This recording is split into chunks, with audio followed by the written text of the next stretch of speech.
एक गांव में एक गरीब किसान रहता था। वह बहुत ही ईमानदार और मेहनती आदमी था। वह अपने छोटे से खेत में काम करता और बहुत ही खुश रहता था।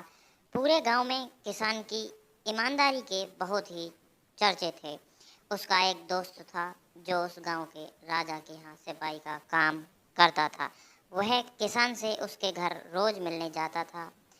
एक बार राजा ने अपने दरबार में ऐलान किया कि उसके बगीचे में काम करने वाला एक अच्छा सा कारीगर चाहिए जो उसके बगीचे के पेड़ पौधों और फूलों का ध्यान रख सके। राजा का यह ऐलान सुनकर किसान के दोस्त सिपाही ने सोचा कि यही मौका है कि किसान से मित्रता निभाने की। मैं उसे यहाँ बगीचे में काम पर लगवा दूंगा। उसका वह मेरा साथ भी रहेगा और किसान का भला भी हो जाएगा। यह सोचकर उसने राजा से कहा कि महाराज, मैं आपके लिए एक ऐसे आदमी को लेकर आऊँगा जो यह काम अच्छे से कर लेगा। सभी राजा ने उस सिपाही को आदेश दिया कि जाओ, कल से बगीचे में काम करने के लिए कह दो। उसी वक्त वह सिपाही अपने दोस्त किसान के पास पहुंच गया और उसने किसान को बगीचे के काम की सारी बात बता दी और किसान ने काम करने के लिए खुशी खुशी हाँ कर दी।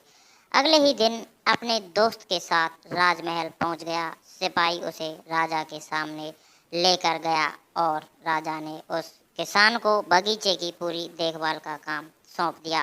राजा ने कहा, तुम अगर पूरी ईमानदारी के साथ काम करोगे तो मैं तुम्हें 50 सोने की मुद्राएं हर महीने दूंगा। किसान खुशी खुशी बगीचे में काम करने के लिए हाँ कर देता है और वह उसी वक्त बगीचे में काम करने लगा।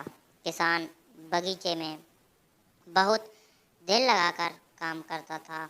कुछ दिन बीत गए।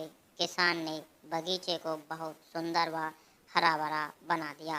राजा को उसका काम बहुत पसंद आया। एक दिन किसान बगीचे में कुछ खुदाई कर रहा था तो उसने जमीन के नीचे कुछ महसूस किया। तो उसने खुदाई की तो देखा वहाँ नीचे एक बड़ी सी संदूक थी। किसान ने वह संदूक बाहर निकाला और खोला तो क्या देखा, वह सोने और चांदी से भरी हुई थी। यह देखकर किसान बहुत खुश हुआ और अपनी ईमानदारी दिखाते हुए राजा के पास पहुंचा।